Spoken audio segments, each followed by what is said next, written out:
And just like that, there's your army men.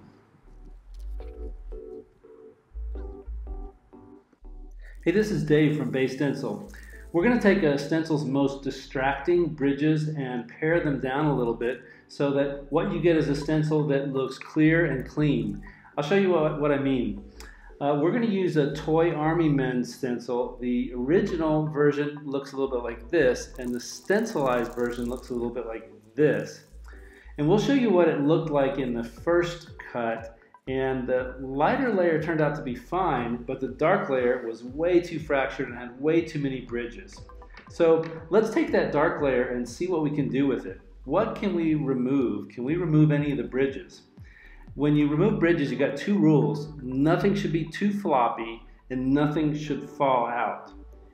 Beyond that, you've got the islands to consider. Like for each island that you see in the bridge, like is it a big island? Because bigger islands call for more bridges to stabilize them, to keep them from wiggling around. Longer monotone islands might be okay with just with two bridges if you have one on either end.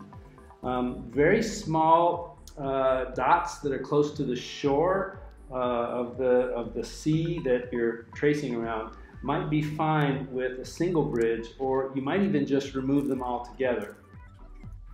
With the bridges removed in that darkest layer, we took a different strategy.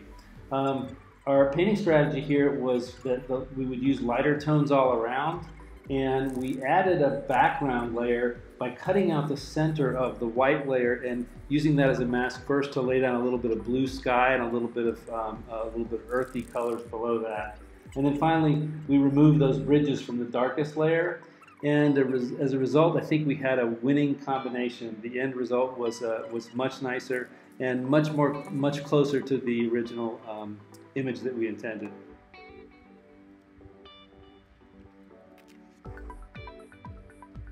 That's great. This is Dave signing off from Stencil.